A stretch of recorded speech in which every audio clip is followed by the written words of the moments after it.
We like somebody who, at times, beats around the bush. Don't be too direct, People generally like to say yes here. So is it expected? Probably partially, but I think it's also part of the nature of the people here to be yes orientated. Join the conversation between one local Malaysian and two expats living in KL discussing working culture here. We will bust or confirm certain stereotypes, talk about characteristics of Malaysian style of working, as well as what expats should know before adapting to the culture here. Hello there, my name's Thomas. I'm from the UK and I've been working in Malaysia for 2 years now. So my name is Harish. I'm from Malaysia and I've been working here for about 12 years now. I actually have been working in Malaysia for probably in total around 8 years, so I might chip in from time to time.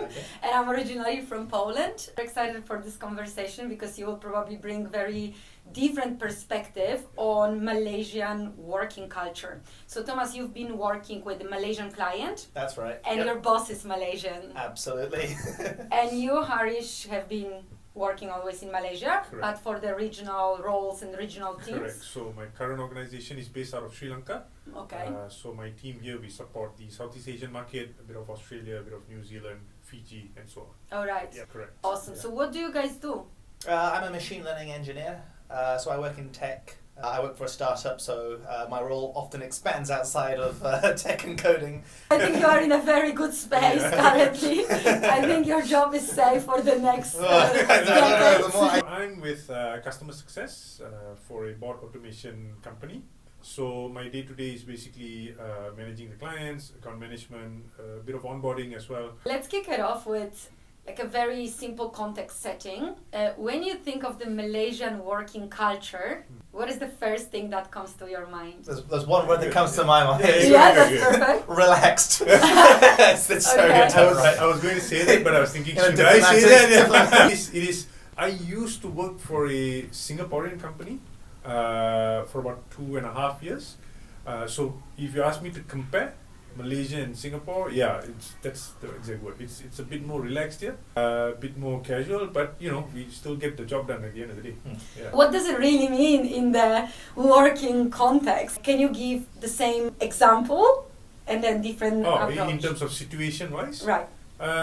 Okay. In Singapore, so I used to work for a marketing tech company. So in terms of relaxed in Malaysia, what I mean is the clients. So the clients are a bit more relaxed, so they don't really kind of chase you in terms Pressure. of... Yes, correct. They're more understanding. Yeah, so to layman's terms, Singapore, you need to get back to them within an hour. In Malaysia, you can take a couple of days before you get back to them. Your observation? Yes, similar. So I mean, I've just come back from a trip to Singapore working for a Singaporean company, one of our clients.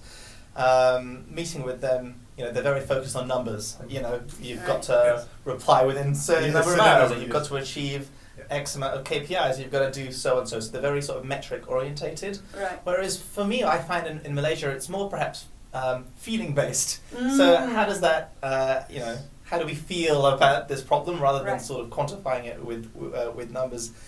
I completely agree. You can, pace is a bit more slower.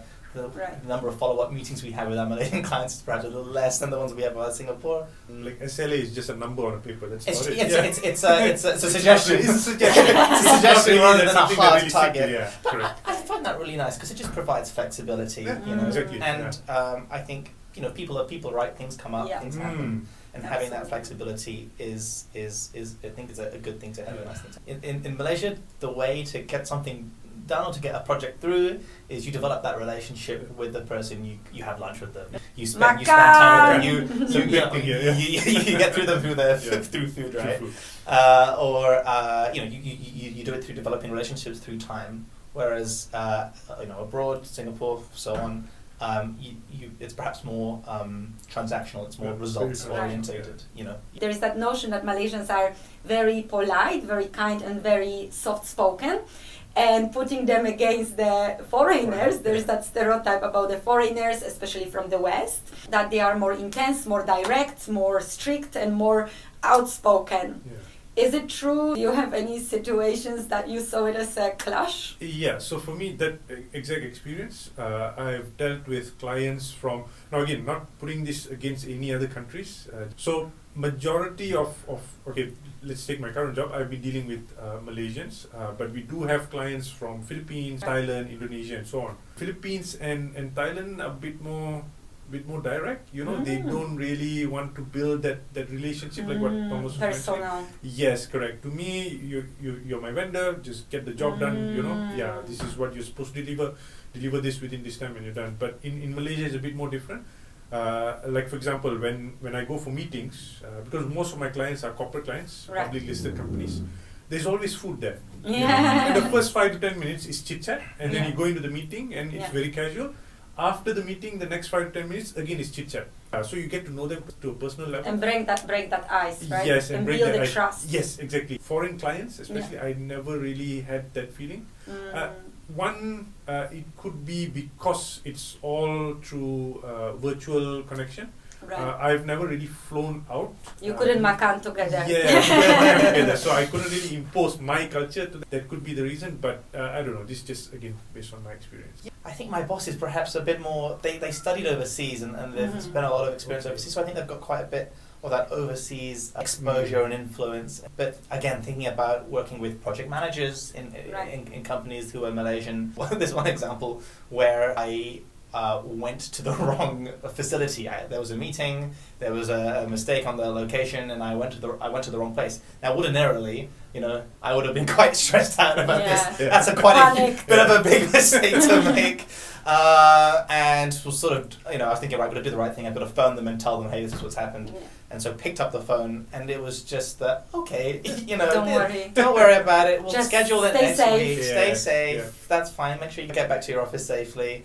And we'll schedule it next week. And it's just so, it's nice to just know they treat you as people, you know, and the people make mistakes, and there's space for that. I kind of had like a similar, I wouldn't say similar, but something like that, a situation where, so my team from Sri Lanka were coming down, and on that day we realized there was 2 clients where we accidentally double booked.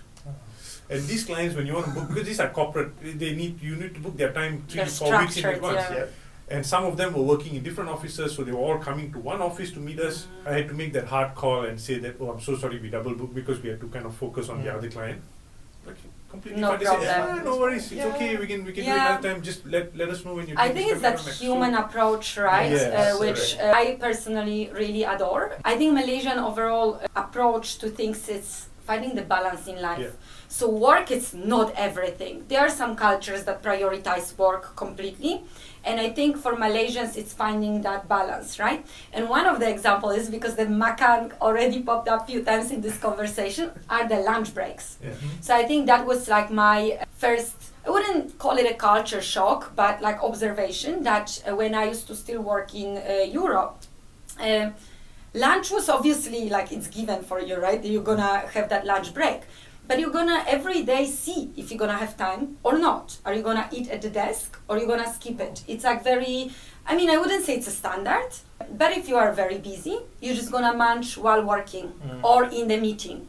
I haven't seen it here. Yeah, lunch, I think the food lunch is very sacred here. Yeah. You know, you can't play with that. Yeah. When it's lunchtime, it's lunchtime. You know, you go out with your team, you go out with the finance team, the marketing team, everybody kind of gets together. And, and together, right? Yes. That's not so much in Poland. Yes, I was just thinking that I you know, looking at companies abroad, I've seen sometimes it's in the company culture where the staff are very defensive with their lunchtime. Yes. Yeah. And they, okay, 12 o'clock, stop. Yeah. I'm going to not speak to anyone. Yeah. And you know, whilst I perhaps understand why they do that, I much prefer the Malaysian style. Yeah. Where you come on, you know, get the marketing department, get the tech department. Let's all have lunch down here. There's a good new spot. You know? And the clients understand that as well. So absolutely. At times, okay, not just lunch. Finish work. After dinner, you go back home. 9 p.m., 10 p.m. Yeah. When there's an issue, they still, you know, I'm still active on my phone. Yeah. So they say, Harish, no rush, I'm just informing you this. It's sorted out tomorrow. Very rarely do I really need to respond at that time unless it's something really urgent. But 90% of the time, it's they normally say, it's a common understanding. A little bit of that topic, right? Like the work-life balance. And you mentioned that you're still available in the evening. Yeah. How is that in Malaysia? Like, what is the work-life balance? To me, I think it depends on the job. So my job is very client-facing. Everything is, you know, to me the client comes first. So it's okay for me. I don't mind. Even during my off days, I do respond to emails and messages. But again, the understanding is there from the client side. So to me, I do have very good work-life balance, especially in my current company now. It's been fantastic. Even my superiors don't really, disturb me on my time off. They understand, but I'm always available. My clients know that. My team knows that. I think on my side, perhaps this working for a startup, perhaps there's sort of that dynamic, still in that real sort of beginning hustle phase. But I was speaking to some of the support engineers for some of our Malaysian clients, and I think the person who I was talking to yesterday summed it up really nicely, which is you can choose to be as busy or as loaded as you want to be working at where you keep your boundaries. So if you want to take on a lot of projects and sort of push and expand yourself, then they can do that. They can choose to do that. But if they perhaps want to prioritize and focus on a more of a balanced sort of style of work and life, then they've also got the room to pick and choose that. That is great, right? Because the baseline job needs to be done, but then it's up to you where you also are in your life as a stage, right? I love that approach. I used to work a lot with Europe as well, and in many countries there the work-life balance is understood as the moment you leave the office or close your computer, done. You just do not touch any of your working tools. There would be like 5:30 p.m. So I'm sending the messages and it's just nothing. And I would be like calling, this is urgent, this is urgent. And then someone would get back to me saying like, nothing is urgent after 5 p.m. for us. Like it can wait till tomorrow. Otherwise learn how to plan. Linking it to the next kind of questions, the WhatsApp. Like in Europe it doesn't exist. Like you don't bring your work to WhatsApp, like the personal platform. You don't mingle. I think once it's like some security elements to it, but the other is also on that personal space. I think they don't like mixing those things up. I think in Malaysia, which I personally find it super convenient that we use WhatsApp for booking the appointments, for responding the work messages, or like across also the whole hierarchy, right? Like it doesn't matter.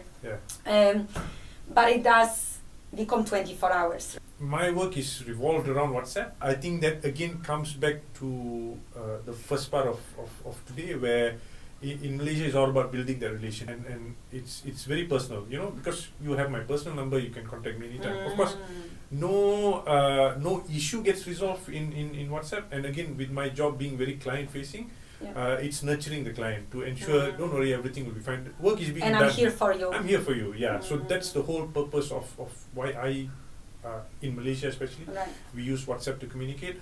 I have not, in my experience or with my colleagues and even with my friends, I have not had somebody tell me that they don't use WhatsApp. And the culture in Europe, you're saying where at 5 p.m. I've not seen it, nor I've not heard anybody say that as well. We are always connected throughout. Just again, we know our boundaries. We know, okay, this is the time, that, I can't do anything, but I will help you tomorrow. If you enjoy what you're doing, then it's different.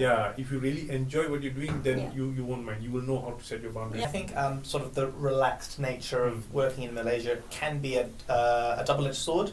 So on one side, it's perhaps pace is a bit slower, but on the same side, I think the assertion of your boundaries is dependent on you rather than through some societal workplace agreement. That okay, at 5 p.m. everything stops. Correct. For us. Anytime we get a new client on board, first thing we do, create a WhatsApp group with all the people. The same thing. That's required. Exactly the same thing. Exactly the same. And so we typically do that with our Malaysian, Singaporean clients. If we're in China, that would be WeChat. We do have a few European customers, and we typically don't do that, understanding the culture difference. We'll use perhaps a more formal method. Email, Teams. I so rarely use it in Malaysia. But I find it less efficient, to be very honest, because the email, you gotta, whatever your relationship is, hi dear, hope this email finds you well. In WhatsApp, it's like, boom, we continue the conversation. It actually saves time. If someone comes to Malaysia to get their work for the first time, what are those nuances in Malaysia that you have to know before you come here? Makan, important. Second is WhatsApp. What are the other nuances that you've noticed? I think it's that building personal relationships. I think it will be the understanding that work can often seep outside of your work hours. But it's kind of made up by the fact that things are working at perhaps a more relaxed pace, and you can sort of work at your own pace. I think as well, seeing how companies operate, for example, in Singapore, I think the big difference here is if you are working outside of your hours, it's typically because that you want to, because you want to, exactly, rather than you are being forced to. So, I think I would say someone new coming to Malaysia is you will probably actually end up perhaps working a little bit outside, more so because you want to, rather than because you're being forced to. So it's sort of in your hand. Yeah. I had a head of sales in one of my previous companies. Always told us that you don't sell your product. Nobody buys your product. You are selling yourself. In Malaysia, this is the culture. If they like you, chances are they're going to purchase. They're going to 100%. I completely agree. For a newcomer who's coming overseas, coming to Malaysia, it's never transactional here. Which makes sense because that's what makes it sustainable, right? Especially in the world of so much competition, you can always find a similar product. Now, maybe like from myself, because I'm obviously a bit loud and quite direct. Would you advise those louder Westerners or like Europeans, people from abroad, to tone it down? Yeah, so as a Malaysian, I would say, you tone it need down. to tone it down. Yeah. We personally do not like people who are in our faces. We like somebody who, at times, beats around the bush. Don't be too direct. You need to know how to soften certain blows. Malaysians take very emotional. We're very emotional people. Everything comes from the heart. So if you can find the way to their heart, then there are people who like it direct, but very fine. It can be also intimidating, right? It can be very intimidating. Just a little. Sort of communication in Malaysia and in the Malaysian workplace. Typically, I go for if you have to say something direct or deliver bad news or something, it's best to try and wrap that up in a sort of a blanket so that doesn't hurt as much. You got to read the room. For some people, perhaps a direct approach is the most effective way. But I think overall, a softer tone. If I have to say something's not done, rather than pointing at one person who that was. Sort of just state as a general fact, this task wasn't done, rather than saying something like, you did not complete this task. Exactly. And I think subtle things like this are, I find to be most effective. Malaysians don't necessarily will tell you directly no. Is that true? Sometimes you will hear that observations that say, in my experience from Europe, it's usually like, sorry, we're not interested. Like, don't call me again, like I'm not interested in your product. While in Malaysia, that more understanding, it's like, maybe we chat about it next week, and it's not like a very direct slamming the door down in your face. Is that true? So absolutely true. We do it very subtly. We do not like to deliver bad news here in Malaysia. So it's never a direct, not just in the working culture, but generally for Malaysians. We are like that. And I think overall Southeast Asia, it's a little bit, not generalizing, but I noticed that it's a little more like kinder. We don't want to break your heart in the process. Exactly. I think it's a nice thing that, the default for people is to be yes orientated. They try and their best, but of course that can be a double-edged sword to get, and that if the answer is no, it take a while to... So what's your advice on it? Because how do you get that honest conversation to understand where you stand? So to me, it comes with the experience. So I've dabbled in, customer success, I've dabbled in sales as well. We do both. And there's a lot of rejections in sales. So of course, when it comes to the sales cycle, you want to make sure you get the right timing, how short as you can. But again, with this no, it kind of drags on. But as you go on throughout the years, you do understand. You read and the you know signals. that, okay, this is going to be a no. It's just, it's not coming to us now, so we don't focus on this account, we focus on the accounts which, we are working on. I agree. It comes with experience. So to any, potential expats coming here to work, I think just be mindful, I think it's good if they're aware of the way how no is said here, but I think it comes with time as to, you sort of hear it in the tone of their voice, or they avoid certain words, or, and you go, oh, hang on, I think I'm clocking this as I think this is a no, and then, just trying to say it in a way that's nice, It's probably, you don't burn the bridges here, thanks to that, no, right? It never happens in Malaysia, you don't burn the bridges. In Malaysia, it's like, you are a human being, I had a good chat. Yes. If we can't work now, it doesn't mean we cannot in the future, right? Correct. So Thomas, from your perspective, what was your culture shock? One of the, well, not shock, but surprise was I find how approachable everyone is, at least working in Malaysia with the people that I work with. Seeing that the whole team kind of goes out for lunch with the boss, and you can just have a chat with them. Okay, you go back to work and you sort of go back to working your own things.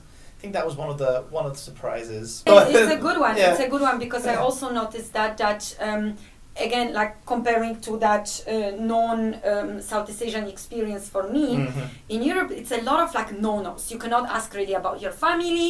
You cannot really, go to personal. Yes. It can be read insensitive. Yeah. While in Malaysia, again, you are a human. It's like they would always warm up that approach, as exactly you said. It's more approachable. It's more like warm from the get-go. Yeah, correct. That's true. And another thing is, so like I said, we work with boards, board of directors and so on. And you think that these high-profile people, they are to themselves and they only talk. No, in my experience, it's never just finish training, that's it, you leave. No, you come, you have the meal with us. So when there's a board meeting happening, normally they order food and so on. Again, it's centered around food, as you can see.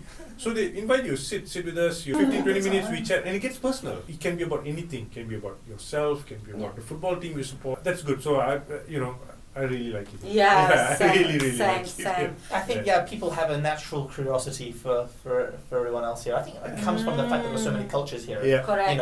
I think that's probably one of the biggest strengths that they have in the workplace in Malaysia. So very well put, Yeah, when you get to know them, you can work better as a team. So zooming in quickly to that hierarchy. Is the hierarchy a big thing? Like if you see your boss, I know you mentioned that you can have a chat, personal chat, but still, are you expected to say yes to the boss? Or can you push back? So for here, again, I think it depends on the organization that you're part of, but generally, it's like the Japanese. You are expected to say yes. Yes, they don't really like if you kind of fight back, push back with them. But I think within the startup community here, that's kind of slowly changing. New generation coming up.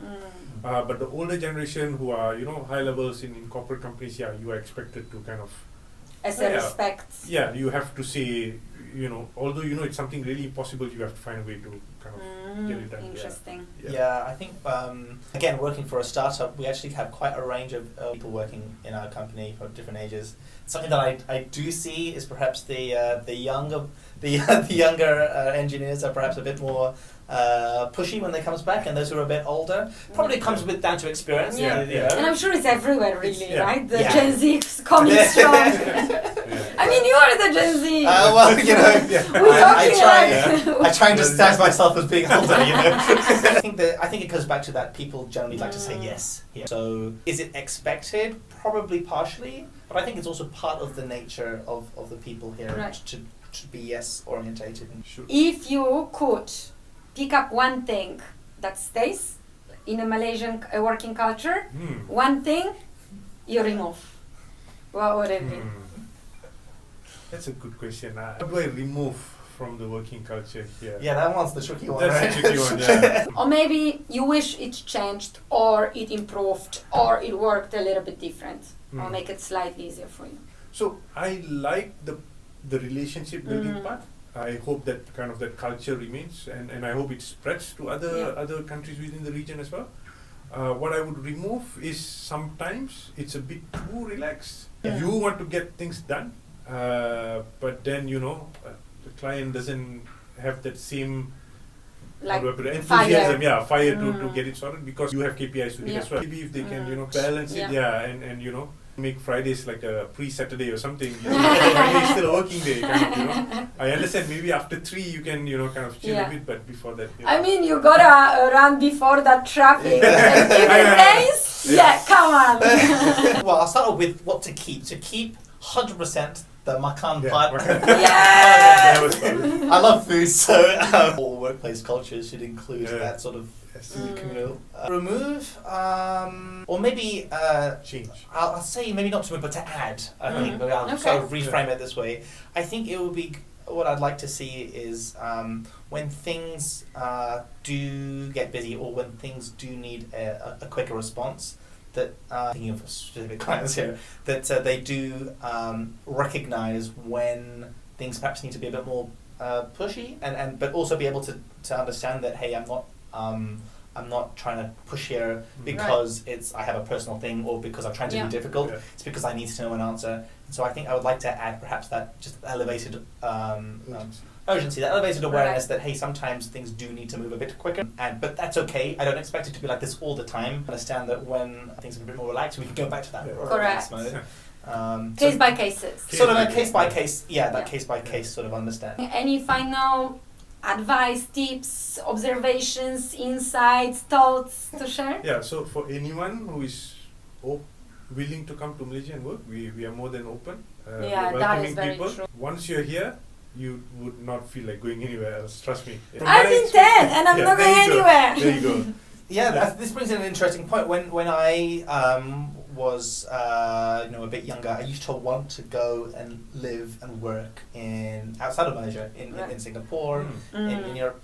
But the more I spent time in Malaysia, working here, the more I want to stay, to be honest. Yeah. And part of my role, I get to go out of Malaysia, and these places are sort of really nice to visit, but I so happy to be back on the plane, to come back to Malaysia and to come back to this style of working. Come here.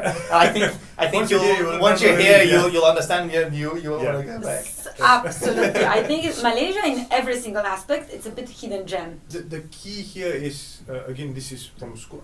It's something that all Malaysians know. It's the multicultural melting pot. Yes. It just translates to the mindset of people. That exactly, I think, as you Thomas mentioned, but you highlighted it too, is that curiosity, right?